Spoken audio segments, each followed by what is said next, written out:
ಕಾಂಗ್ರೆಸ್ ಇದಕ್ಕೆ ಬಂದು ಕೊನೆ ಗಳಿಗೆಯಲ್ಲಿ ಬಂದು ಆಡ್ ಆಗಿ ಅದರ ಅಡ್ವಾಂಟೇಜ್ ತಗೊಳ್ಳುವ ಒಂದು ಕೆಲಸವನ್ನ ಮಾಡ್ತಾ ಅಂತ. ಮನೆ ಗೃಹ ಪ್ರವೇಶಕ್ಕೆ ಬಂದವ್ರ ಬಗ್ಗೆ ಮಾತಾಡ್ತೀರಿ, ಆದ್ರೆ ಫೌಂಡೇಶನ್ ಇಲ್ಲದೆ ಮನೆ ಗೃಹ ಪ್ರವೇಶ ಜಂತರ್ ಮಂತರ್ನಲ್ಲಿ ಯಾವ ರೀತಿಯ ಒಂದು ವಾತಾವರಣ ನಿರ್ಮಾಣವಾಗಿತ್ತು, ಇಶ್ಯೂಗಳನ್ನ ಸಾಲ್ವ್ ಮಾಡ್ಕೊಳ್ಳೋಕೆ ಒಂದು ಹೊಸ ತರದ ಹೋರಾಟವನ್ನು ತೋರಿಸಿದ್ರು. ಅಲ್ಲಿ ಹೋರಾಟಕ್ಕೊಂದು ನಾಯಕತ್ವ ಇರಲಿಲ್ಲ. ನಿಮ್ಮ ಒಂದು ಹೋರಾಟ ಮುಂದಿನ ದಿನಗಳಲ್ಲಿ ಯಾವ ರೀತಿಯಾದಾಗಿದೆ? ನಾವು ಫಸ್ಟ್ ಡೇ ಇಂದನೂ ಅವರ ವಿಚಾರಧಾರೆಗಳ ವಿರುದ್ಧ ಹೋರಾಟ ಮಾಡಿದ್ವಿ. ತೀರ್ಥಹಳ್ಳಿ ವಿಧಾನಸಭಾ ಕ್ಷೇತ್ರದಲ್ಲಿ ಅಭಿವೃದ್ಧಿ ಕೆಲಸಗಳಂತ ಬಂದಾಗ ಯಾವ ರೀತಿಯಾಗಿ ನಡೀತಾ ಇದೆ? 3,300 ಕೋಟಿ ಇವ್ರ ಕಾಲದಲ್ಲೇ ಪೇಮೆಂಟ್ ಆಗಿರೋ ಲೆಕ್ಕ ಕೊಟ್ಟರೆ ನಾನು ರಾಜಕೀಯ ನಿವೃತ್ತಿ ತೆಗೆದು. ಹಾಯ್ ಹಲೋ ನಮಸ್ಕಾರ, ನಾನು ಅಭಿಷೇಕ್ ಶೃಂಗೇರಿ. ಇವತ್ತಿನ ಒಂದು ವಿಶೇಷ ಸಂದರ್ಶನದಲ್ಲಿ ನಮ್ಮ ಜೊತೆ ಏನು ನೀಟ್ನ ಪರೀಕ್ಷೆ ಪ್ರಶ್ನೆ ಪತ್ರಿಕೆ ಸೋರಿಕೆ ವಿಚಾರ ನಂತರ ನಡೆದಂತಹ ಪ್ರತಿಭಟನೆಗೆ ಕೇಂದ್ರ ಸರ್ಕಾರ ಮಾಡಿದಿರುವಂತಹ ವಿಚಾರ ಆಗಿರ್ಬೋದು, ಹಾಗೆ ತೀರ್ಥಹಳ್ಳಿ ವಿಧಾನಸಭಾ ಕ್ಷೇತ್ರದ ಆಗ್ತಿರುವಂತಹ ರಾಜಕೀಯಗಳು, ಆರೋಪ ಪ್ರತ್ಯಾರೋಪ ಎಲ್ಲ ವಿಚಾರಗಳ ಕುರಿತಾಗಿ ಚರ್ಚೆ ಮಾಡೋದು ನಮ್ಮ ಜೊತೆ ಯುವ ಕಾಂಗ್ರೆಸ್ನ ರಾಷ್ಟ್ರೀಯ ವಕ್ತಾರರಾಗಿರುವಂತಹ ಹಾಗೆ ತೀರ್ಥಹಳ್ಳಿ ವಿಧಾನಸಭಾ ಕ್ಷೇತ್ರದ ಕಾಂಗ್ರೆಸ್ ಪಕ್ಷದ ಯುವ ಮುಖಂಡರಾಗಿರುವಂತಹ ಆದರ್ಶ್ ಹಂಚದಕಟ್ಟೆ ನಮ್ಮ ಜೊತೆ ಇದ್ದಾರೆ. ಕಾರ್ಯಕ್ರಮಕ್ಕೆ ಆತ್ಮೀಯ ಸ್ವಾಗತ. ನಮಸ್ಕಾರ. ಮೊದಲನೇದಾಗಿ ನೀವು ಕೂಡ ಯುವ ಕಾಂಗ್ರೆಸ್ ಅಲ್ಲಿರುವಂತ, ನಾನು ಬೇರೆ ವಿಚಾರ ಕುರಿತು ಆಮೇಲೆ ಚರ್ಚೆ ಮಾಡ್ತೇನೆ. ರಾಷ್ಟ್ರ ಮಟ್ಟದಲ್ಲಿ ಸದ್ದನ ಮಾಡಿರುವಂತ ವಿಚಾರ ಏನು ನೀಟ್ ಪ್ರಶ್ನೆ ಪತ್ರಿಕೆ ಸೋರಿಕೆ ನಂತರ ವಿದ್ಯಾರ್ಥಿಗಳ ಪ್ರತಿಭಟನೆಗೆ ಕೇಂದ್ರ ಸರ್ಕಾರ ಮಣಿದಿರುವಂತ ಒಂದು ವಿಚಾರ. ಈ ವಿಚಾರದ ಕುರಿತಾಗಿ ನಿಮ್ಮ ಮೊದಲ ರಿಯಾಕ್ಷನ್ ಏನು? ನೋಡಿ, ನೀಟ್ ಅನ್ನೋದು ಯುವಜನರಿಗಾಗೆ ಹುಟ್ಟು ನೀಟ್ ಪ್ರಶ್ನೆ ಪತ್ರಿಕೆ ಪೇಪರ್ ಲೀಕ್ ಆದಾಗ ಅವ್ರಿಗೆ ಪರ್ಸನಲಿ ಫೀಲ್ ಆಗಿದೆ, ಪರ್ಸನಲಿ ಅವ್ರಿಗೆ ತೊಂದರೆ ಆಗಿದೆ. ಅದು ಯುವ ಜನರು ಏನು ಈ ವಿದ್ಯಾರ್ಥಿಗಳಿದ್ದಾರೆ ಅವರಿಗಾಗೆ ಹುಟ್ಟು ಹಾಕೊಂಡು ಹೋರಾಟ.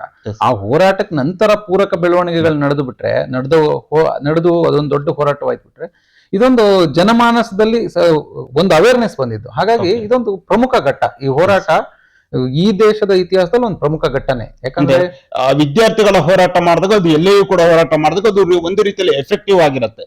ಬಹುಶಃ ವಿದ್ಯಾರ್ಥಿಗಳ ಹೋರಾಟಕ್ಕೆ ಒಂದು ಮಾನ್ಯತೆ ಸಿಕ್ಕಿದೆ ಮತ್ತೊಮ್ಮೆ ಅಂತ ಅನ್ಸಲ್ವಾ? ಹೌದು, ಖಂಡಿತ ಮಾನ್ಯತೆ ಸಿಕ್ಕಿದೆ. ಮತ್ತು ವಿದ್ಯಾರ್ಥಿಗಳು ಹೋರಾಡುವಷ್ಟು ಡೆಸ್ಪರೇಷನ್ ಅಥವಾ ಒಂದು ವಿಪರೀತವಾಗಿ ಈ ದೇಶದಲ್ಲಿ ಏನೋ ಒಂದು ಹೊಸ ಬದಲಾವಣೆ ಸಾಧ್ಯವೇ ಇಲ್ಲ. ಈ ರೀತಿ ಪದೇ ಪದೇ ಪೇಪರ್ ಲೀಕ್ಗಳಾಗ್ತವೆ, ಪದೇ ಪದೇ ವಿದ್ಯಾರ್ಥಿಗಳಿಗೆ ತೊಂದರೆ ಆಗುತ್ತೆ. ನಿರುದ್ಯೋಗದ ಒಂದು ಡೇಟಾ ಏನಿದೆ, ನಿರುದ್ಯೋಗದ ಇಂಡೆಕ್ಸ್ ಅದು ಅತಿ ಹೆಚ್ಚು ಹೋಗಿದೆ. ದೇಶದಲ್ಲಿ ಭವಿಷ್ಯ ಇಲ್ಲ ಅನ್ನೋ ಒಂದು ವಾತಾವರಣ ಸೃಷ್ಟಿಯಾದಾಗ ನಡೆದ ಹೋರಾಟ ಇದೆಯಲ್ಲ. ಹಾಗಾಗಿ ಇದೊಂದು ಹೋರಾಟ ಎಲ್ಲ ವರ್ಗದ, ಎಲ್ಲ ಜನರ, ಎಲ್ಲ ಪಕ್ಷಗಳ ಬೆಂಬಲ ಪಡ್ಕೊಂಡು ಒಂದು ದೇಶದ ಆಳುವ ವರ್ಗಕ್ಕೆ ಇದು ಸ್ಪಷ್ಟವಾಗಿ ನೀವು ತಿದ್ದುಕೊಳ್ಳಿಲ್ಲ ಅಂದ್ರೆ ನಿಮ್ಮ ಅಂತ್ಯ ಕಾದಿದೆ ಅಂತ ಒಂದು ಸಂದೇಶ ಕೊಡುವಂತ ಹೋರಾಟ ಆಗಿ ಇಡೀ ದೇಶನ ಒಂದ್ಸರಿ ಆವರಿಸ್ಕೊಳ್ಳುತ್ತೆ. ಈ ನೀಟ್ ಪ್ರಶ್ನೆ ಪತ್ರಿಕೆ ಸೋರಿಕೆಯಾಗಿ 48 ಅಥವಾ 50 ದಿನಗಳ ಕಳೆದ ನಂತರ ಈ ಒಂದು ಹೋರಾಟ ವಿಪರೀತವಾಗಿ ವಿಕೋಪಕ್ಕೆ ಹೋಗಿರುವಂತ ಗಮನಿಸ್ತೀವಿ. ಆದ್ರೆ ಕಾಂಗ್ರೆಸ್ ಪಕ್ಷ ಸ್ಟಾರ್ಟಿಂಗ್ ಒಂದು 3-4 ದಿನ ಇದ್ರ ಕುರಿತಾಗಿ ರಾಷ್ಟ್ರ ಮಟ್ಟದಲ್ಲಿ ಸದ್ದನ್ನು ಮಾಡ್ತಾ ಇದ್ರೆ ನಂತರದಲ್ಲಿ ಕಾಂಗ್ರೆಸ್ ಪಕ್ಷ ಈ ವಿಚಾರವನ್ನು ಆ ಮಟ್ಟಿಗೆ ತೆಗೆದುಕೊಂಡು ಹೋಗಿಲ್ಲ. ಆದ್ರೆ ಸಿಜೆಪಿ ಪಕ್ಷ ಅದರಲ್ಲಿ ಒಂದು ಏನು ಸಿಜೆಪಿ ಏನು ಕಾಂಗ್ರೆಸ್ ಜನತಾ ಪಾರ್ಟಿ ಅಂತ ಏನು ಇದ್ ಮಾಡ್ತಾ ಇದ್ರು, ಅವರು ಒಂದು ರೀತಿಯಲ್ಲಿ ಒಂದು ಅವೇರ್ನೆಸ್ ನ ಮಾಡ್ತಾರೆ, ಒಂದು ವೈಬ್ ಕ್ರಿಯೇಟ್ ಮಾಡಿದ ನಂತರ ಕಾಂಗ್ರೆಸ್ ಇದಕ್ಕೆ ಬಂದು ಕೊನೆ ಗಳಿಗೆಯಲ್ಲಿ ಬಂದು ಆಡ್ ಆಗಿ ಅದರ ಅಡ್ವಾಂಟೇಜ್ ತಗೊಳ್ಳುವ ಒಂದು ಕೆಲಸವನ್ನ ಮಾಡ್ತಾ ಅಂತ. ಅಲ್ಲ ನೋಡಿ, ಒಂದು ಹೋರಾಟಕ್ಕೆ ಹಲವು ಆಯಾಮ. ನೀವು ಮನೆ ಗೃಹ ಪ್ರವೇಶಕ್ಕೆ ಬಂದವ್ರ ಬಗ್ಗೆ ಮಾತಾಡ್ತೀರಿ, ಆದ್ರೆ ಫೌಂಡೇಶನ್ ಇಲ್ಲದೆ ಮನೆ ಗೃಹ ಪ್ರವೇಶ ಆಗಲ್ಲ. ಹಾಗೆ ಕಾಂಗ್ರೆಸ್ ಕಳೆದ 12 ವರ್ಷದಲ್ಲಿ ಯಾವಾಗ ವಿರೋಧ ಪಕ್ಷವಾಗಿ ನಿಂತಿದೆಯೋ, ಒಂದು ಜವಾಬ್ದಾರಿಯುತ ವಿರೋಧ ಪಕ್ಷವಾಗಿ ಎಲ್ಲಾ ಹೋರಾಟಗಳಲ್ಲಿ ನೈತಿಕವಾಗಿ ಏನೇನು ಬೆಂಬಲ ಕೊಡಬಹುದು, ಯಾವಾಗ ಫೀಲ್ಡ್ಗೆ ಇಳಿದು ಮೈದಾನಕ್ಕೆ ಇಳಿದು ಅಗ್ರೆಸಿವ್ ಆಗಿ ಹೋರಾಟವನ್ನು ಮಾಡಿದೆ. ಕಾಂಗ್ರೆಸ್ ಪಕ್ಷ ಮಾಡುವ ಹೋರಾಟ ಬೇರೆ, ವಿದ್ಯಾರ್ಥಿಗಳು ತಮಗಾದ ತೊಂದರೆಯನ್ನು ಹೇಳ್ಕೊಳ್ಳೋದು ಹೋರಾಟ ಬೇರೆ, ರೈತರ ಹೋರಾಟ ಬೇರೆ. ಎಲ್ಲವಕ್ಕೂ ಬೇರೆ ಬೇರೆ ಆಯಾಮ ಇದೆ. ಎಲ್ಲವನ್ನು ಕಾಂಗ್ರೆಸ್ ಹೋರಾಟವನ್ನ ನಾವು ತಂದು ಈ ವಿದ್ಯಾರ್ಥಿಗಳ ಹೋರಾಟಕ್ಕೆ ಡೈರೆಕ್ಟ್ ಲಿಂಕ್ ಮಾಡಕ್ಕಾಗಲ್ಲ. ವಿದ್ಯಾರ್ಥಿಗಳ ಹೋರಾಟದ ವಾಯ್ಸ್ ಇದೆಯಲ್ಲ ಅದು ಬೇರೆ. ವಿರೋಧ ಪಕ್ಷವಾಗಿ ಕಾಂಗ್ರೆಸ್ ಮಾಡ್ತಿದ್ದ ಹೋರಾಟ ಆಡಳಿತ ಪಕ್ಷದ ವಿರುದ್ಧ ಇರುತ್ತೆ. ಆದ್ರೆ ವಿದ್ಯಾರ್ಥಿಗಳು ಈ ದೇಶದ ಒಂದು ಹೊಸ ಬದಲಾವಣೆಗೆ ಹೋರಾಟ ಮಾಡ್ತಾರೆ. ಹಂಗಾಗಿ ಈ ದೇಶದ ಒಂದು ಹೊಸ ವಾಯ್ಸ್ ಆಗಿ ಹೊಸ ಬದಲಾವಣೆಗೆ ಹೋರಾಟ ಮಾಡ್ಬೇಕಾದ್ರೆ ಬೆಂಬಲವಾಗಿ ಕಾಂಗ್ರೆಸ್ ತಡೆಗೋಡೆಯಾಗಿ ನಿಲ್ತು. ಕಾಂಗ್ರೆಸ್ ಈ ಹೋರಾಟದಲ್ಲಿ ಮೇನ್ ಲೀಡ್ ಯಾವತ್ತೂ ತಗೊಳ್ಳಿಲ್ಲ, ಬೆಂಬಲವಾಗಿ ನಿಲ್ತು. ಬೆಂಬಲವಾಗಿ ನಿಂತಾಗ ವಿದ್ಯಾರ್ಥಿಗಳ ಮನಸ್ಥೈರ್ಯ ಜಾಸ್ತಿ ಆಯ್ತು. ಈ ಹೋರಾಟವನ್ನು ನಾವು ಗೆಲ್ಲಬಲ್ಲೆ ಅನಿಸ್ತು. ರಾಹುಲ್ ಗಾಂಧಿ ಅವರು ಜಂತರ್ ಮಂತರಿಗೆ ಹೋಗಿದ್ದಿದೆಯಲ್ಲ, ಆ ಮೂಮೆಂಟ್ ಅಲ್ಲಿ ನಾವೆಲ್ಲ ಅಲ್ಲಿದ್ವಿ. ಆ ವೈಬೆ ಬೇರೆ ಇತ್ತು. ಆ ಜಂತರ್ ಮಂತರ್ ಬಂದಾಗ ನಾನು ಕೂಡ ಅದ ವಿಚಾರ ಕೇಳ್ಬೇಕಂತ ಮಾಡಿದೆ. ನೀವು ಕೂಡ ಡೆಲ್ಲಿಗೆ ಹೋಗಿದ್ದಿ, ಜಂತರ್ ಮಂತರ ಒಂದು ಪ್ರತಿಭಟನೆ ಕೂಡ ಭಾಗವಹಿಸಿದ್ರಿ. ನೀವು ಕೂಡ ಅಲ್ಲಿನ ಒಂದು ವಿಚಾರಗಳು ನಿಮಗೂ ಗೊತ್ತಿದೆ ಯಾವ ರೀತಿ ಆಗಿದೆ ಅಂದ್ರೆ ಆ ಒಂದು ಜಂತರ್ ಮಂತರ್ನಲ್ಲಿ ಯಾವ ರೀತಿಯ ಒಂದು ವಾತಾವರಣ ನಿರ್ಮಾಣವಾಗಿತ್ತು. ವಿದ್ಯಾರ್ಥಿಗಳು ಸೀನಿಯರ್ಸ್ಗೆ ಅಂತಲ್ಲ, ಇಡೀ ಭಾರತ ದೇಶದ ಎಲ್ಲ ಹೋರಾಟಗಾರರಿಗೂ ಎಲ್ಲ ಒಂದು ಇಶ್ಯೂಗಳನ್ನ ಸಾಲ್ವ್ ಮಾಡ್ಕೊಳ್ಳೋಕೆ ಒಂದು ಹೊಸ ತರದ ಹೋರಾಟವನ್ನು ತೋರಿಸಿದ್ರು. ಅಲ್ಲಿ ಹೋರಾಟಕ್ಕೊಂದು ನಾಯಕತ್ವ ಇರಲಿಲ್ಲ. ನೀವು ಅವ್ರ ಫಡ್ಕೆ ಇರ್ಬೋದು ಅಥವಾ ವಾಂಗ್ಚುಕ್ ಇರ್ಬೋದು, ಅವ್ರ ಪಾಡಿಗೆ ಹೊರಡ್ತಿದ್ರು. ಆದ್ರೆ ವಿದ್ಯಾರ್ಥಿಗಳು ಒಟ್ಟುಗೂಡ್ತಿದ್ರಲ್ಲ, ಅವ್ರು ಯಾರು ಅವರ ನೇತೃತ್ವ ಅಂತ ಹೇಳ್ತಿಲ್ಲ, ನಮ್ದೇ ನೇತೃತ್ವ. ಪ್ರತಿಯೊಬ್ಬ ವಿದ್ಯಾರ್ಥಿ ತನ್ನ ನೇತೃತ್ವ ಅಂತಿದ್ದ. 10 ಜನ ಕೊಡ್ತಿದ್ರು, ಅವ್ರು ಹಾಡಿನ ಪ್ರಕಾರ ಪ್ರತಿಭಟಿಸ್ತಿದ್ರು. 10 ಜನ ಕೊಡ್ತಿದ್ರು, ಪೋಸ್ಟರ್ ಬರೀತಿದ್ರು. ಮಾತು ಬರದ ಮಕ್ಕಳು ಅವರ ಯಾವ ರೀತಿ ಅವರು ಸಂವಹನ ಮಾಡ್ಬೋದು ಆ ರೀತಿ ಪ್ರತಿಭಟಿಸ್ತಿದ್ರು. ಅದು ಒಂದು ವೇವ ಕ್ರಿಯೇಟ್ ಆಯ್ತು. ಅವರ ಮೇಲೆ ಒಂದು ಹಲ್ಲೆ ಆಯ್ತಲ್ಲ, ಅದೇನ್ ಈ ಕ್ರೌರ್ಯದ ಪರಮಾವಧಿ ಆಯ್ತಲ್ಲ, ಅದಕ್ಕೆ ಇಡೀ ದೇಶ ರೆಸ್ಪಾಂಡ್ ಮಾಡ್ತು. ಹಾಗಾಗಿ ಆ ಹೋರಾಟ ದೊಡ್ಡ ಮಟ್ಟ ಆಯ್ತು, ಇಡೀ ದೇಶಕ್ಕೆ ತಲುಪ್ತು. ಒಂದು ಏನಂತಾರಲ್ಲ ವಾಯ್ಸ್ ಕ್ರಿಯೇಟ್ ಆಯ್ತು, ವಾಯ್ಸ್ ಆಯ್ತು, ಆನ್ಸರ್ ಸಿಕ್ತು. ಓಕೆ, ಅಂದ್ರೆ ಈಗ ಕೇಂದ್ರ ಸರ್ಕಾರ 12 ವರ್ಷಗಳಾಗಿರುವಂತಹ ಅಧಿಕಾರಕ್ಕೆ ಬಂದು ಹಲವಾರು ವೈಫಲ್ಯಗಳು ಕೂಡ ಇದೆ. ಆದ್ರೆ ಎಲ್ಲೂ ಒಂದ್ ಕಡೆ ವಿದ್ಯಾರ್ಥಿಗಳು ಮಾಡಿದಂತಹ ಹೋರಾಟವನ್ನ ಬಹುಶಃ ಹಿಂದೆ ವಿರೋಧ ಪಕ್ಷವಾಗಿರುವಂತಹ ಯಾವ ಪಕ್ಷಗಳು ಕೂಡ ಮಾಡಿಲ್ಲ ಅಂತ ಅನ್ಸುತ್ತೆ. ಯಾಕಂದ್ರೆ ಆ ಮಟ್ಟಿಗೆ ವೈಭವನ ವಿದ್ಯಾರ್ಥಿಗಳು ಕ್ರಿಯೇಟ್ ಅನ್ನ ಮಾಡ್ತಾರೆ, ಅದಕ್ಕೆ ತಕ್ಕ ಹಾಗೆ ಬೆಂಬಲವು ಕೂಡ ವಿದ್ಯಾರ್ಥಿಗಳಿಗೆ ಸಿಗುತ್ತೆ. ವಿದ್ಯಾರ್ಥಿಗಳ ಒಂದು ಹೋರಾಟ ಮುಂದೆ ಕೇಂದ್ರ ಸರ್ಕಾರದ ವೈಫಲ್ಯಗಳನ್ನು ತಿಳಿಸುವ ನಿಟ್ಟಿನಲ್ಲಿ ವಿರೋಧ ಪಕ್ಷಗಳಿಗೆ ಒಂದು ರೀತಿಯಲ್ಲಿ ದಾರಿ ಹಾಕಿ ಕೊಟ್ರ ಅಂತ ಅಲ್ಲ. ವಿರೋಧ ಪಕ್ಷವಾಗಿ 12 ವರ್ಷದಲ್ಲಿ ವಿರೋಧ ಪಕ್ಷ ಸಮರ್ಥವಾಗಿ ವಿರೋಧ ಪಕ್ಷವಾಗಿ ಕೆಲಸಗಳು ಮಾಡಿದೆ, ಹೋರಾಟಗಳನ್ನು ಮಾಡಿದೆ. ಆದ್ರೆ ನೋಡಿ, ದೇಶದ ಅಸ್ಮಿತೆ, ವಿದ್ಯಾರ್ಥಿಗಳು, ಈ ಯುವ ಜನಾಂಗ, ಇವ್ರು ಹೋರಾಟ ಮಾಡೋದು ಬೇರೆ, ವಿರೋಧ ಪಕ್ಷಗಳು ಮಾಡೋದು ಬೇರೆ. ವಿರೋಧ ಪಕ್ಷಗಳಿಗೆ ನಿಮ್ಮ ಕಾರ್ಯಾಂಗವನ್ನ ಗಂಟ್ಲು ಹಿಚ್ಕಿ ಒಂದು ಕಂಟ್ರೋಲ್ ಇಡಲಾಗಿದೆ, ನ್ಯಾಯಾಂಗವನ್ನ ಕಂಟ್ರೋಲ್ ಇಡಲಾಗಿದೆ, ಪತ್ರಿಕೋದ್ಯಮವನ್ನು ಕಂಟ್ರೋಲ್ ಇಡಲಾಗಿದೆ, ಎಲ್ಲ ಇನ್ಸ್ಟಿಟ್ಯೂಷನ್ಗಳ ಮೇಲೆ ಕಂಟ್ರೋಲ್ ಇಡಲಾಗಿದೆ, CBI, ED, IT ಇವೆಲ್ಲವುಗಳ ಮೇಲೆ ಕಂಟ್ರೋಲ್ ಇಟ್ಟ ಪರಿಸ್ಥಿತಿಯಲ್ಲಿ ವಿರೋಧ ಪಕ್ಷ ಹೋರಾಟ ಮಾಡಿದ ಸತ್ಯ ಮಾಧ್ಯಮಗಳಲ್ಲಿ ಎಷ್ಟು ಸರಿ ಬಂದೇ ಇರಲ್ಲ. ಈಗ ಈ ವಿದ್ಯಾರ್ಥಿಗಳ ಹೋರಾಟ ಏನಾಯ್ತು, ಮಾಧ್ಯಮಗಳಿಂದ ಅಲ್ಲ, ಮಾಧ್ಯಮಗಳಿಂದ ಈ ಹೋರಾಟ ಇಡೀ ದೇಶಕ್ಕೆ ತಲುಪಿದ್ದಲ್ಲ. ವಿದ್ಯಾರ್ಥಿಗಳೇ ತಮ್ಮ ಮಾಧ್ಯಮವನ್ನ ಸೃಷ್ಟಿ ಮಾಡ್ಕೊಂಡ್ರು, ವಿದ್ಯಾರ್ಥಿಗಳೇ ತಮ್ಮ ವಾಯ್ಸ್ ಅನ್ನ ಪ್ರತಿ ಊರಿಗೂ ತಲುಪಿಸಿದ್ರು. ಇದು ಹೇಗಾಗಿತ್ತು ಅಂದ್ರೆ, ದೆಹಲಿಯಲ್ಲಿ ನೀವು ಆ ಅಗ್ರ ಮಣಿದಿದ್ರೆ ನಾವು ಎಲ್ಲ ರಾಜ್ಯದ ಎಲ್ಲ ಊರುಗಳಲ್ಲಿ ವಿದ್ಯಾರ್ಥಿಗಳು ಪ್ರತಿಭಟಿಸುವಷ್ಟು ಒಂದು ಇದಾಯ್ತು. ಹಾಗಾಗಿ ಇದೊಂದು ಹೋರಾಟ ಬೇರೆ. ಈ ಹೋರಾಟವನ್ನ ವಿರೋಧ ಪಕ್ಷಗಳ 12 ವರ್ಷದಲ್ಲಿ ಆಲ್ಬೆಲ್ಲ ರೈತರ ಹೋರಾಟ ಅಥವಾ ಹಿಂದಿನ ಎಲ್ಲ ವಿಷಯಗಳ ಹೋರಾಟಕ್ಕೆ ಕಂಪೇರ್ ಮಾಡಕ್ಕಾಗಲ್ಲ. ಆದ್ರೆ ವಿದ್ಯಾರ್ಥಿಗಳು ನಾವು ನಮಗೆ ಬೇಕಾಗುವ ಪ್ರಜಾಪ್ರಭುತ್ವವನ್ನ, ನಮಗೆ ಬೇಕಾಗುವ ಡೆಮೋಕ್ರಸಿಯನ್ನ, ನಮಗೆ ರಕ್ಷಿಸಲೇಬೇಕಾದ ಸಂವಿಧಾನವನ್ನು ನಾವು ರಕ್ಷಿಸಿಕೊಳ್ಳಬಲ್ಲೆವು, ನಾವು ಯಾವುದೋ ಈ ಮೊಬೈಲ್ ಅಥವಾ ಡಿಜಿಟಲ್ ಯುಗದಲ್ಲೋ ಕಳೆದು ಹೋಗಿಲ್ಲ ಅನ್ನುವ ಸಂದೇಶವನ್ನ ಅತಿ ಸ್ಪಷ್ಟವಾಗಿ ಇಡೀ ದೇಶಕ್ಕೆ ಕೊಟ್ಟರು ಅಷ್ಟೇ. ಓಕೆ, ಅದೇ ರೀತಿಯಲ್ಲಿ ನಾವು ನೀಟ್ ಇದಕ್ಕೆ ಮಾತಾಡೋದು. ಈಗ ತೀರ್ಥಹಳ್ಳಿ ರಾಜಕೀಯದ ಕುರಿತಾಗಿ ಮಾತಾಡೋದಾದ್ರೆ, ಆ ತೀರ್ಥಹಳ್ಳಿ ಒಂದು ರೀತಿ ಹುಂಡಿ ರಾಜಕೀಯ ಜಾಸ್ತಿಯಾಗಿ ನಡೀತಾ ಇದೆ. ಏನಿದು ದೇವಸ್ಥಾನದ ಹುಂಡಿ ರಾಜಕೀಯ, ಹುಂಡಿ ಕಾಣಿಕೆಯ ವಿಚಾರ, ಯಾಕೆ ಈ ಒಂದು ಗೊಂದಲ ನಿರ್ಮಾಣ ಆಗಿದೆ? ನೋಡಿ, ಈ ಒಂದು ರಾಜಕೀಯ ಪಕ್ಷಗಳಲ್ಲಿ ಆರೋಪ ಪ್ರತ್ಯಾರೋಪ ಇವೆಲ್ಲ ಆಗ್ತಾ ಇರ್ಬೇಕು. ಆರೋಪ ಮಾಡ್ಬೇಕು, ಅದು ಪ್ರತ್ಯಾರೋಪ ಮಾಡ್ಬೇಕು, ಪ್ರತ್ಯಾರೋಪಕ್ಕೆ ಮತ್ತೆ ಆರೋಪ ಬರಬೇಕು, ವಾದ ವಿವಾದ ಚರ್ಚೆ ಇವೆಲ್ಲ ನಡೀತಿರ್ಬೇಕು. ಆದ್ರೆ ವಾದ ವಿವಾದಗಳು ಚರ್ಚೆ ನಡೆಯುವಂತದ್ದು ಅಭಿವೃದ್ಧಿ ವಿಚಾರದಲ್ಲಿ ಚರ್ಚೆ ಆಗ್ಬೇಕು, ಕೇಂದ್ರ ಸರ್ಕಾರ ರಾಜ್ಯದ ಬೇರೆ ಬೇರೆ ವಿಚಾರಗಳು ಇರುತ್ತೆ.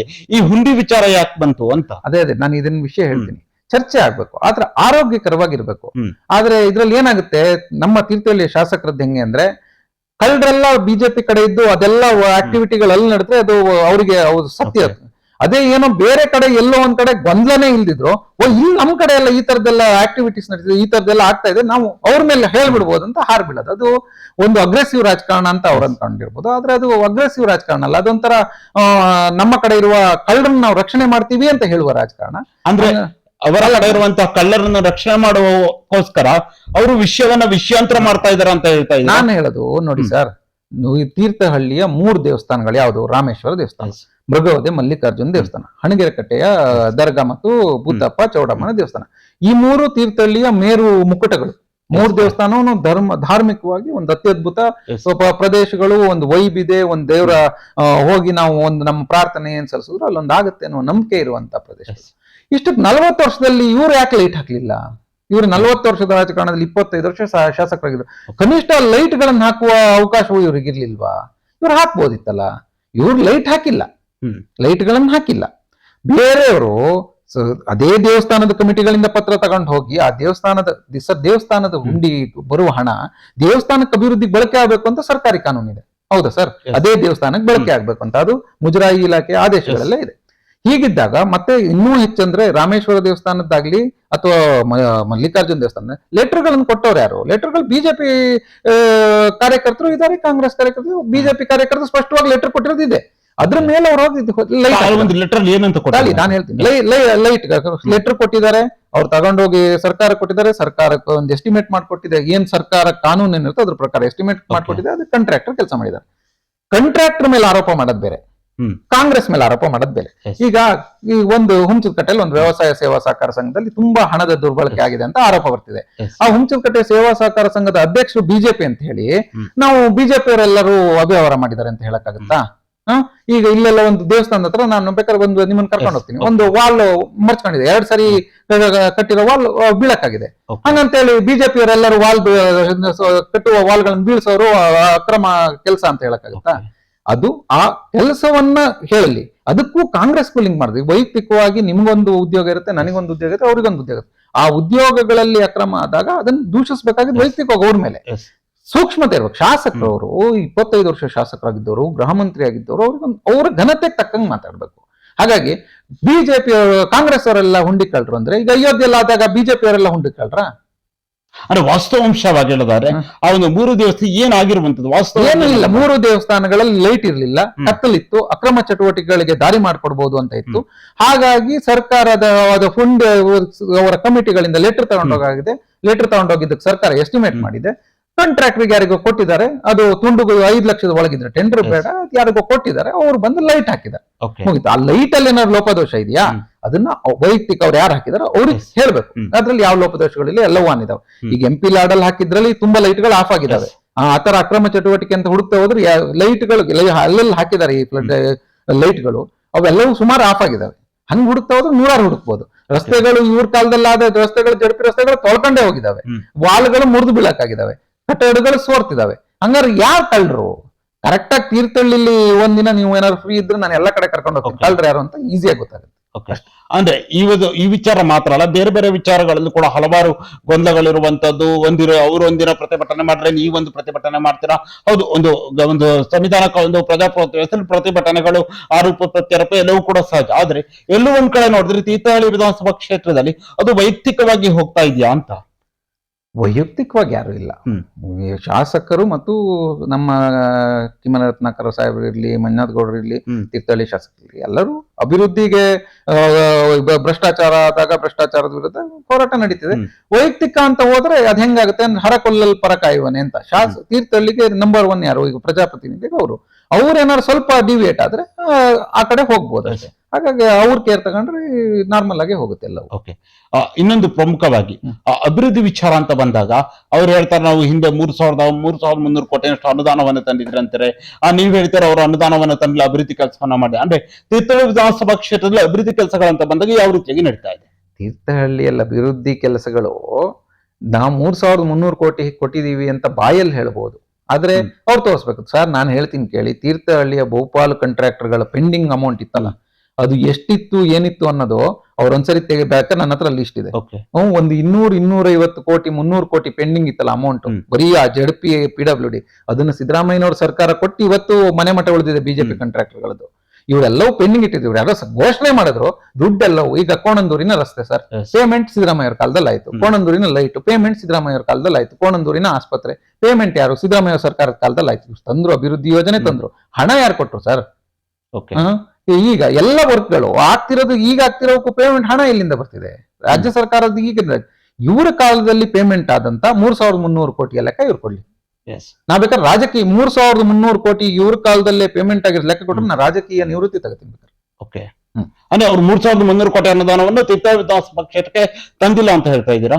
ಸ್ಪಷ್ಟವಾಗಿ ಅದನ್ನೇ ಅಲ್ಲ ಸರ್, ಅದನ್ನ ಇನ್ನು ಉಲ್ಟಾ ತಿರುಗಿಸಿ ಮುರುಗಿಸಿ ಏನ್ ಹೇಳೋದಿದೆ. 3,300 ಕೋಟಿ ಇವರ ಕಳೆದ ಅವಧಿಯ 5 ವರ್ಷದ ಅವಧಿಯಲ್ಲಿ 3,300 ಕೋಟಿ ಹಣ ಏನಾದ್ರು ಬಿಡುಗಡೆ ಆಗಿ ಕಾಂಟ್ರಾಕ್ಟರ್ ಗಳಿಗೆಲ್ಲ ಪೇಮೆಂಟ್ ಆಗಿ, ಕೆಲಸ ಮಾಡಿದವರಿಗೆಲ್ಲ ಪೇಮೆಂಟ್ ಆಗಿ ಇದ್ರೆ ಖಂಡಿತ ನಿವೃತ್ತಿ ತಗೋತೀನಿ. ಓಕೆ.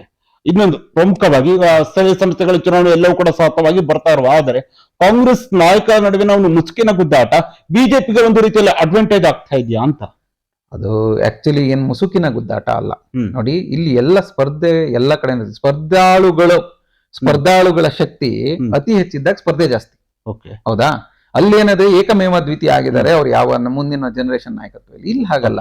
ಒಂದಿಷ್ಟು ಕುಡಿ ನಾಯಕತ್ವ, ದೊಡ್ಡ ನಾಯಕತ್ವ ಇದೆ, ಒಂದಿಷ್ಟು ಆರೋಗ್ಯಕರ ಸ್ಪರ್ಧೆನೂ ಇರ್ಬೋದು, ಸಣ್ಣ ಪುಟ್ಟ ಗೊಂದಲ ಇರ್ಬೋದು. ಆದ್ರೆ ಎಲ್ಲರೂ ಕಾರ್ಯಕರ್ತರು ಒಗ್ಗಟ್ಟಾಗಿದ್ದಾರೆ. ಯಾವ ಕಾರ್ಯಕರ್ತರ ಒಗ್ಗಟ್ಟಿಗೆ ಯಾವ ತೊಂದರೆಯೂ ಇಲ್ಲ.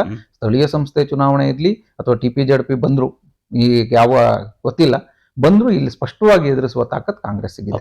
ಕಾಂಗ್ರೆಸ್ ಕಾರ್ಯಕರ್ತರ ನಡುವೆ ಹೌದು ಒಗ್ಗಟ್ಟು ಖಂಡಿತ ಇದೆ. ಕಾಂಗ್ರೆಸ್ ಕಾರ್ಯಕರ್ತರು ಎಂತ ಸಂದರ್ಭದಲ್ಲೂ ಕೂಡ ನಿಮ್ಮ ಒಗ್ಗಟ್ಟನ್ನು ಮಾಡ್ತಾರೆ, ನಾಯಕರ ಜೊತೆಗೆ ನಿತ್ಯ ನಿಲ್ತಾರೆ. ಆದ್ರೆ ಈ ನಾಯಕರ ನಡುವಿನ ಗೊಂದಾಟ ಅದು ಕಾರ್ಯಕರ್ತರ ಮೇಲೆ ಯಾವ ರೀತಿಯಾಗಿ ದುಷ್ಪರಿಣಾಮ ಬೀರಲ್ವಾ? ದುಷ್ಪರಿಣಾಮ ಅದೇ ಹೇಳಿದ್ನಲ್ಲ, ಕಾಂಗ್ರೆಸ್ ಕಾರ್ಯಕರ್ತರಲ್ಲಿ ಯಾವ ಗೊಂದಲ ಇಲ್ಲಲ್ಲ. ಕಾಂಗ್ರೆಸ್ ಕಾರ್ಯಕರ್ತರಲ್ಲಿ ಏನು ಅಂದ್ರೆ ಕಾಂಗ್ರೆಸ್, ಇಲ್ಲಿಯ ಸಿಎಂ, ಪಕ್ಷದ ನಾಯಕತ್ವ ಇವೆಲ್ಲವೂ ಒಗ್ಗಟ್ಟಾಗಿದೆ. ಸಣ್ಣ ಅದೇ ಆರೋಗ್ಯಕರ ಸ್ಪರ್ಧೆ ಇದ್ದಾಗ ಒಂದಿಷ್ಟು ಗೊಂದಲ ವ್ಯತ್ಯಾಸ ಇರುತ್ತೆ. ಅದನ್ನ ನಮ್ಮ ನಾಯಕತ್ವ ಅದನ್ನ ಬಗೆಹರಿಸುವಷ್ಟು ನಮ್ಮ ನಾಯಕತ್ವವೂ ಗಟ್ಟಿಯಾಗಿದೆ ಕರ್ನಾಟಕದಲ್ಲಿ. ಅದನ್ನ ಮೇಲ್ನೋರು ನೋಡ್ತಾರೆ, ಅದು ಖಂಡಿತ ಬಗೆಹರಿತು. ಯಾವ ತೊಂದರೆಗಳು ನಮ್ಮ ತೀರ್ಥಹಳ್ಳಿ ಕಾಂಗ್ರೆಸ್ಸಿಗೆ ಆಗಲ್ಲ. ಈಗ ಚುನಾವಣೆ ಅಂತ ಬಂದಾಗ ವಿಧಾನಸಭೆ ಚುನಾವಣೆ ಅತ್ಯಂತ ಪ್ರಮುಖವಾಗಿರುವಂತದ್ದು ಆ ರಾಜ್ಯದ ಮಟ್ಟಿಗೆ ನಾವು ನೋಡ್ತಾ ಹೋದ್ರೆ, ಆಗ ವಿಧಾನಸಭೆ ಚುನಾವಣೆಗೆ ಇನ್ನೇನು 1 ವರ್ಷ 10 ತಿಂಗಳು ಮಾತ್ರ ಬಾಕಿ ಉಳಿದಿರುವಂತದ್ದು. ವಿಧಾನಸಭೆ ಚುನಾವಣೆ ಮುಂದೆ 2028 ವಿಧಾನಸಭೆ ಚುನಾವಣೆಗೆ ಮತ್ತೊಮ್ಮೆ ಕಾಂಗ್ರೆಸ್ ಇಲ್ಲಿ ಗೆಲ್ಲಕ್ ಸಾಧ್ಯ ಇದೆಯಾ? ಕಡಾಖಂಡಿತವಾಗಿ ತೀರ್ಥಹಳ್ಳಿಯ ನೆಲವೇ ಇದು ಸಮಾಜವಾದದ ನೆಲ. ನೀವು ಇತಿಹಾಸವನ್ನ 1952 ಇಂದ ತೆಗಿತಾ ಹೋದ್ರೆ ಇದು ಗಟ್ಟಿಯಾಗಿ ಸಮಾಜವಾದಕ್ಕೆ ಬೆಲೆ ಕೊಡ್ತಾ ಬಂದಂತ ನೆಲ. ಹಾಗಾಗಿ ಈಗ ಕಾಂಗ್ರೆಸ್ ಮೊದಲಿನ ಕಾಂಗ್ರೆಸ್ಗಿಂತ 1970 ಆದ್ಮೇಲೆ ಸಮಾಜವಾದವನ್ನ ಕಾಂಗ್ರೆಸ್ ಗಟ್ಟಿಯಾಗಿ ಅಪ್ಕೊಂಡಿದೆ. ಹಂಗಾಗಿ ಸಮಾಜವಾದ ಇಲ್ಲಿ ಯಾವತ್ತೂ ಇದೆ. ಸಮಾಜವಾದದ ಕುಡಿಗಳು ಯಾವತ್ತೂ ಮುಂದೆ ದೈದೀಪ್ಯಮಾನ ವಜ್ರಗಳ ತರ ಬೆಳಗಿರ ಇತಿಹಾಸ ಇದೆ. ಹಂಗಾಗಿ ಇಲ್ಲಿ ಕಾಂಗ್ರೆಸ್ 2028ರಲ್ಲಿ ಖಂಡಿತ ತನ್ನ ಪ್ರಾಬಲ್ಯ ಮೆರೆಯಲಿದೆ, ಏನ್ ತೊಂದರೆ ಇಲ್ಲ. ನಾಯಕತ್ವದ ಗೊಂದಲಗಳು ಅದು ಕ್ರಮೇಣ ಬಗೆಹರಿಯುತ್ತೆ. ಇನ್ನು ನೀವು ಹೇಳಿದ್ರಿ ಇನ್ನು 1 ವರ್ಷ 10 ತಿಂಗಳಿದೆ ಅಂತ. ಅದು ಸಣ್ಣ ಟೈಮ್ ಅಲ್ಲ, 22 60 ತಿಂಗಳಲ್ಲಿ 22 ತಿಂಗಳು ಇನ್ನೂ ಬಾಕಿ ಇದೆ. ಅದು ಕಾಲಾನುಕಾಲಕ್ಕೆ ಎಲ್ಲವೂ ಬಗೆಹರಿದು ಕಾಂಗ್ರೆಸ್ ಪ್ರಾಬಲ್ಯ ಸಾಧಿಸ. ಓಕೆ, ತೀರ್ಥಹಳ್ಳಿ ವಿಧಾನಸಭಾ ಕ್ಷೇತ್ರದಲ್ಲಿ ಇಲ್ಲಿನ ಶಾಸಕರ ವಿರೋಧ, ಇಲ್ಲಿನ ಒಂದು ವ್ಯವಸ್ಥೆಯ ವಿರುದ್ಧ ಆಗಿರ್ಬೋದು, ನಿಮ್ಮ ಒಂದು ಹೋರಾಟ ಮುಂದಿನ ದಿನಗಳಲ್ಲಿ ಯಾವ ರೀತಿಯಾದಾಗಿದೆ? ಅಲ್ಲ, ಮುಂದಿನ ದಿನಗಳಲ್ಲ, ನಾವು ಫಸ್ಟ್ ಡೇ ಇಂದನೂ ಅವರ ವಿಚಾರಧಾರೆಗಳ ವಿರುದ್ಧ ಹೋರಾಟ ಮಾಡಿದೀವಿ. ಭ್ರಷ್ಟಾಚಾರದ ವಿರುದ್ಧ ಹೋರಾಟ ಮಾಡಿದೀವಿ.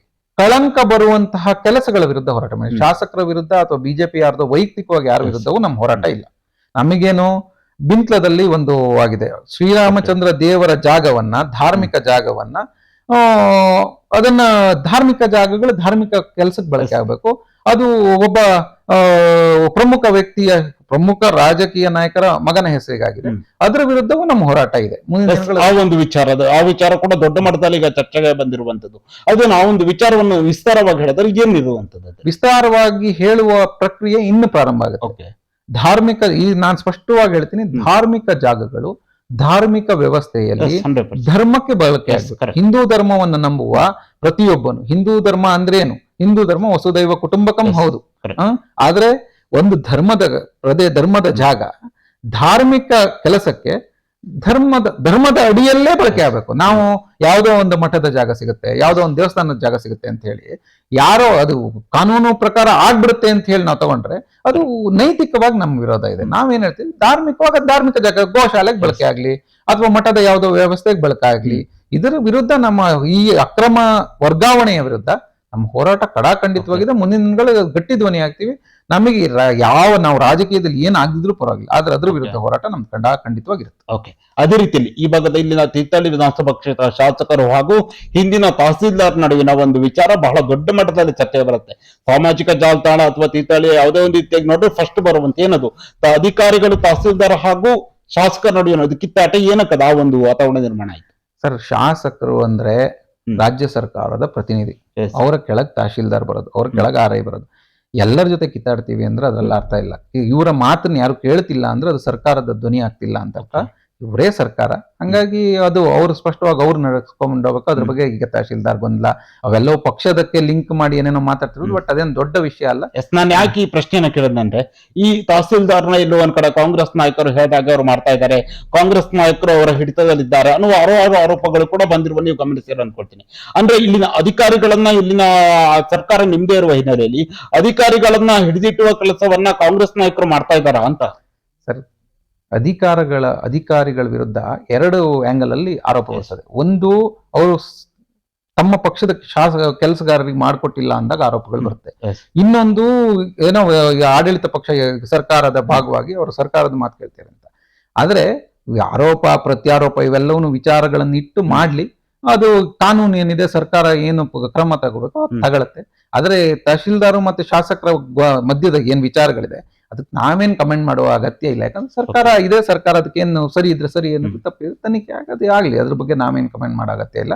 ನಾವು ಕಾಂಗ್ರೆಸ್ನವರು ನ್ಯಾಯದ ಪರವಾಗಿ ಏನೇನ್ ವಿಚಾರಗಳಿದೆ, ಅದು ತಹಶೀಲ್ದಾರ್ ತಪ್ಪು ಮಾಡಿದ ತಹಶೀಲ್ದಾರ್ ವಿರುದ್ಧನೂ ಹೋರಾಟ ಮಾಡಿದೀವಿ, ಶಾಸಕರು ತಪ್ಪು ಮಾಡಿದ ಶಾಸಕರ ವಿರುದ್ಧನೂ ಹೋರಾಟ ಮಾಡಿದೀವಿ ಅಷ್ಟೇ.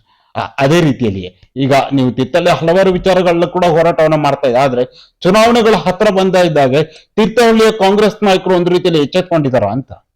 ಸರ್ ಏನ್ ಗೊತ್ತಾ, ಕಾಂಗ್ರೆಸ್ ಅನ್ನೋದು ಹುಟ್ಟಿದ್ ಹೆಂಗ್ ಹೇಳಿ, ಜನ ಹೋರಾಟ ಇದು. ಕಾಂಗ್ರೆಸ್ ಅನ್ನೋದು ಬಿಜೆಪಿಯ ಹಾಗೆ ಯಾವುದೋ ಅಜೆಂಡಾ ಇಟ್ಕೊಂಡು ಒಂದು ಸಂಘದ ಪರಿಧಿಯಲ್ಲಿ ಹುಟ್ಟಿದಂಥದ್ದಲ್ಲ, ಇದು ಜನ ಹೋರಾಟ. ಇದು ಕಾಲಾನುಕಾಲಕ್ಕೆ ಮಾಗಿಯೂ ಇದೆ, ಯುವತ್ವವನ್ನು ಪಡೆದು ಇದೆ. ಹಂಗಾಗಿ ಕಾಂಗ್ರೆಸ್ಗೆ ಏನೇನ್ ಕರೆಕ್ಷನ್ ಬೇಕೋ ಕಾಂಗ್ರೆಸ್ಸೇ ಮಾಡ್ಕೊಳ್ಳುತ್ತೆ.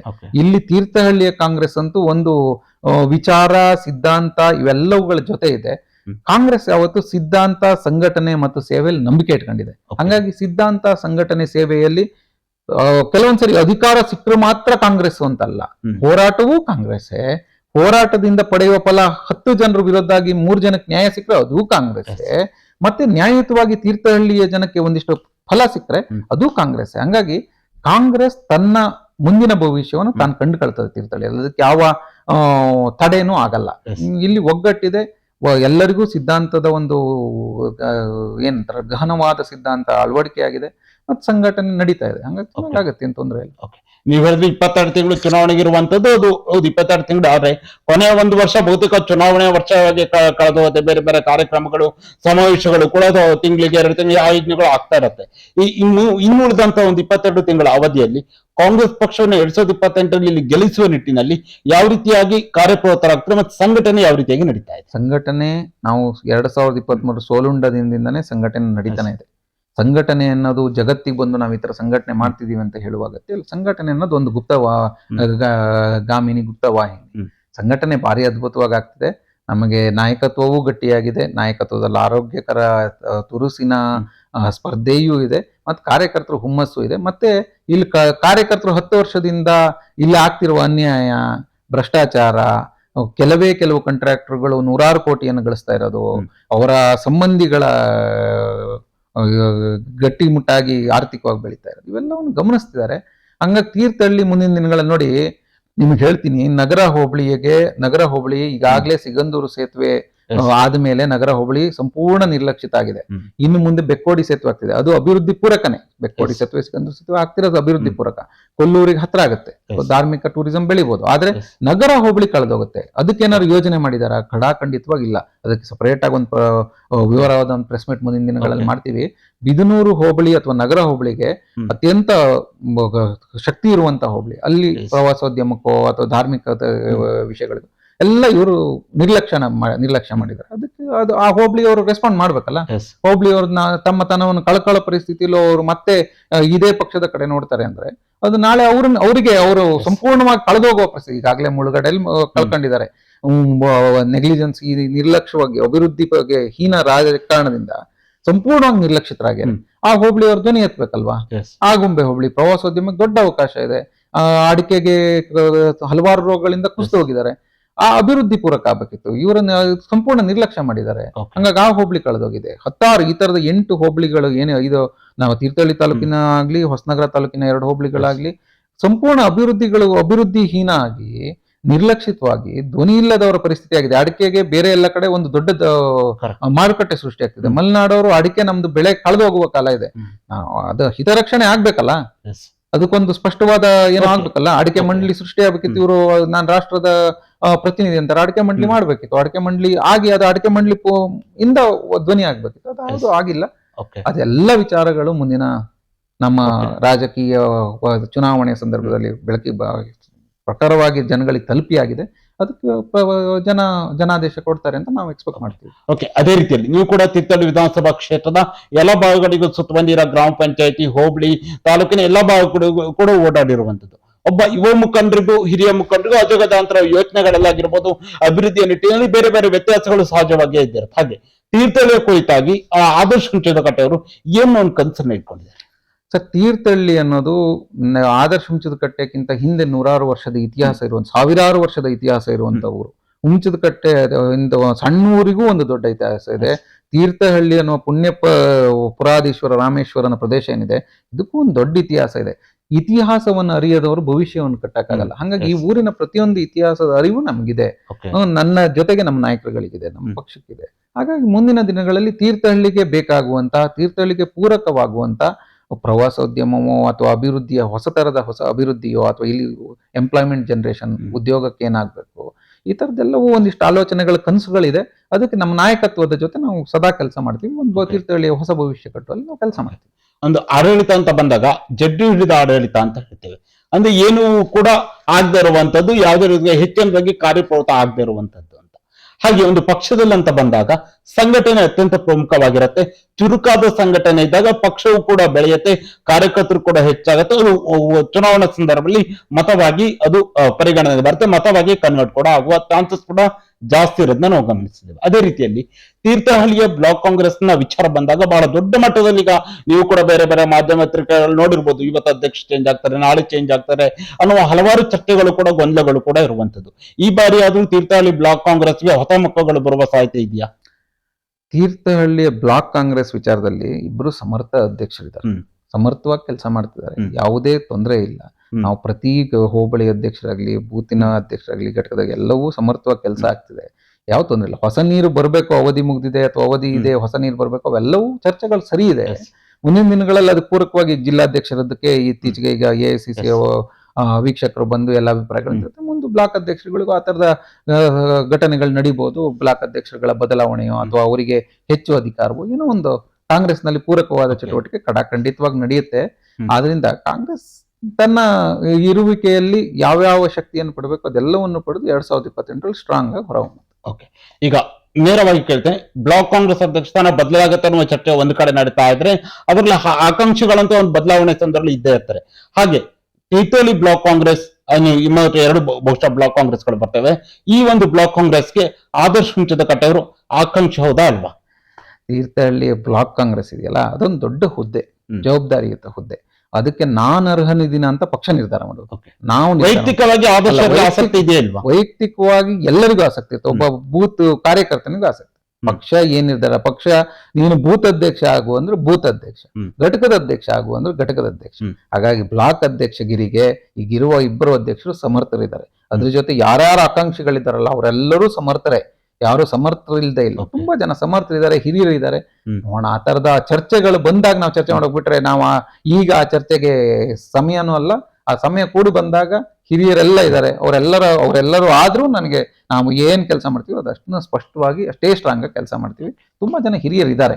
ಹಿರಿಯರಿಗೆ ಹುದ್ದೆ ಸಿಗ್ಬೇಕಾಗಿರೋದು ಪಕ್ಷದಲ್ಲಿ ನ್ಯಾಯ ಅಲ್ಲ.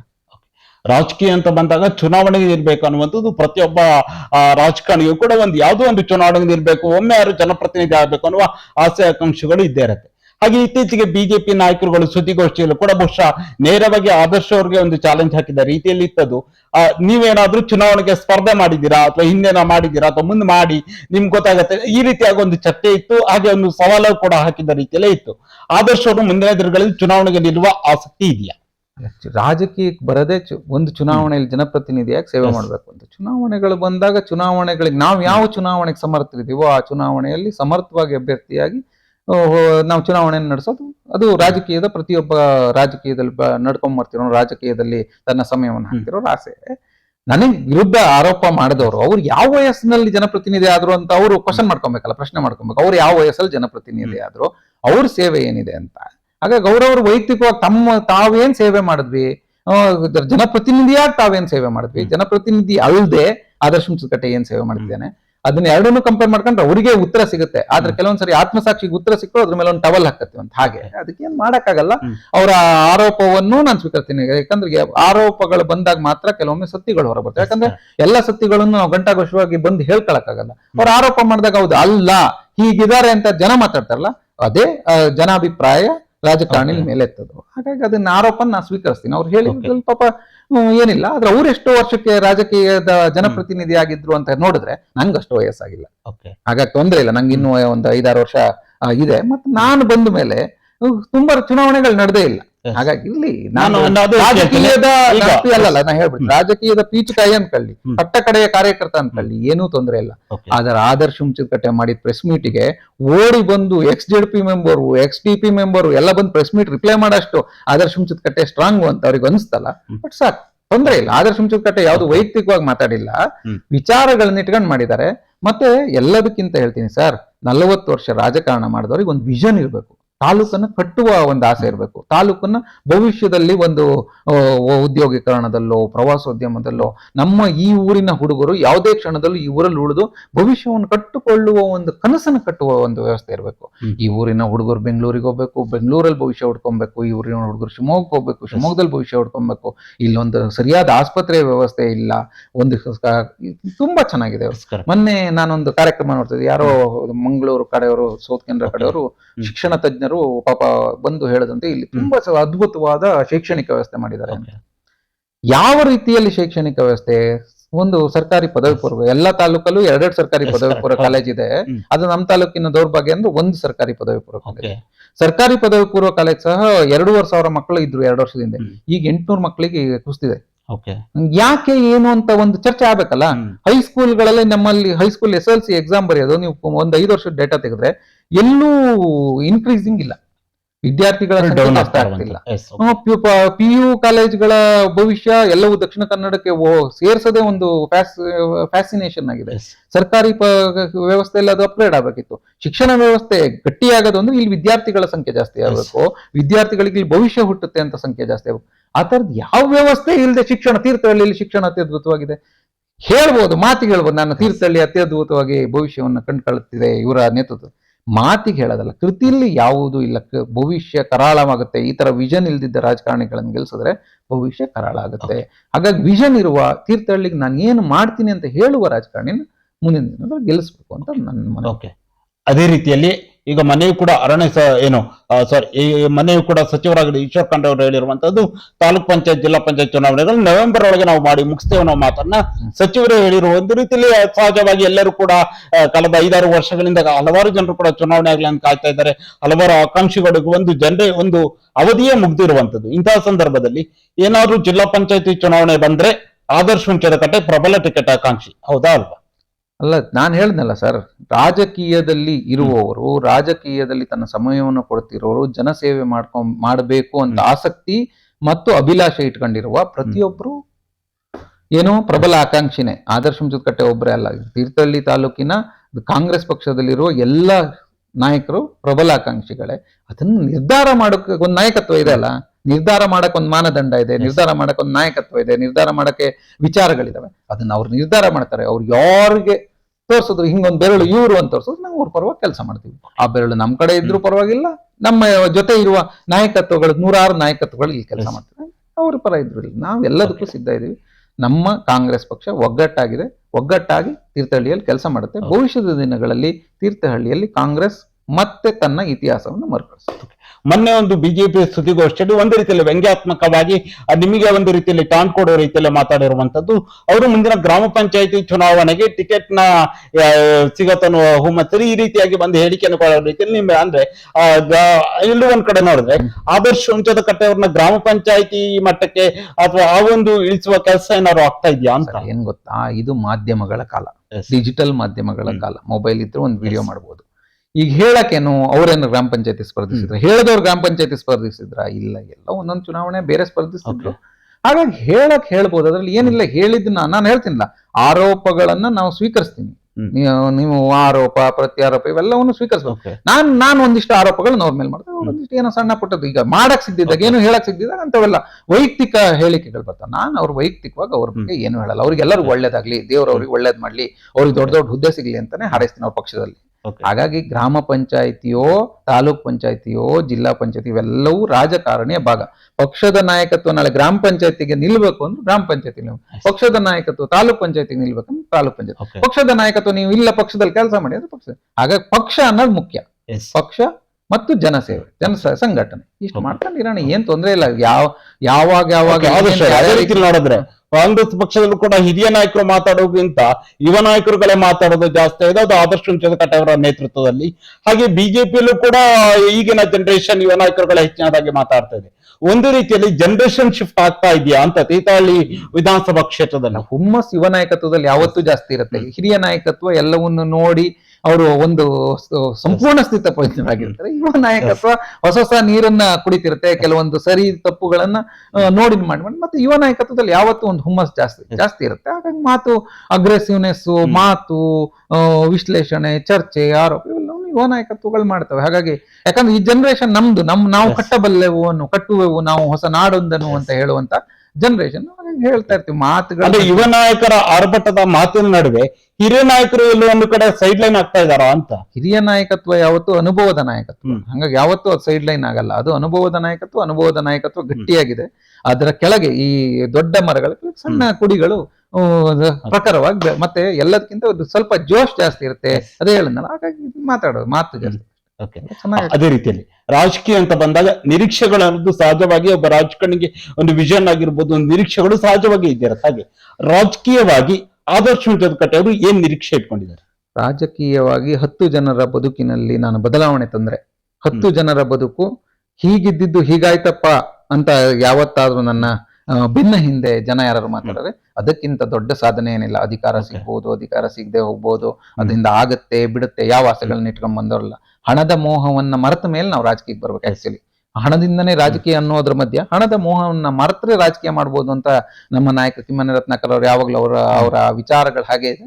ನಾವು ಅದ್ರ ಮೇಲೆ ಬಂದವರು. ಹಾಗಾಗಿ 10 ಜನರ ಬದುಕಿನಲ್ಲಿ ನಾನೇನಾದ್ರು ಬದಲಾವಣೆ ತಂದ್ರೆ ನನ್ನ ಜೀವಿತಾವಧಿಯಲ್ಲಿ ಅದು ನನ್ನ ರಾಜಕೀಯ ಸಾಧನೆ ಅಂತ ಅನ್ಕೊಂಡಿರೋ ನಾನು. ಅದು 100,000 ಅವಕಾಶ ಸಿಕ್ಕರೆ ಸಂತೋಷ. ಕೊನೆ ಪಕ್ಷ 10 ಜನರ ಜೀವನದಲ್ಲಿ ಬದುಕಿನಲ್ಲಿ ನಾವು ಬದಲಾವಣೆ ತರಬೇಕು.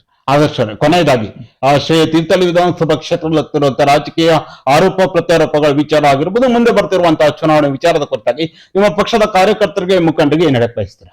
ಪಕ್ಷದ ಕಾರ್ಯಕರ್ತರಿಗೆ, ಮುಖಂಡರಿಗೆ ಹೇಳುವಷ್ಟು ದೊಡ್ಡವನು ನಾನಲ್ಲ. ಯಾಕಂದ್ರೆ ನನ್ನ ಪಕ್ಷದ ನಾಯಕತ್ವ ಸ್ಪಷ್ಟವಾಗಿ ಹೇಳುತ್ತೆ. ನನ್ನದಿಷ್ಟೇ ಬಿಜೆಪಿಯ ಭ್ರಷ್ಟಾಚಾರ, ಬಿಜೆಪಿಯ ಅಕ್ರಮ ಕೆಲಸಗಳು, ಬಿಜೆಪಿಯ ಒಣ ಸಿದ್ಧಾಂತ ಇವೆಲ್ಲವನ್ನು ಜನರಿಗೆ ತಲುಪಿಸ್ಬೇಕು.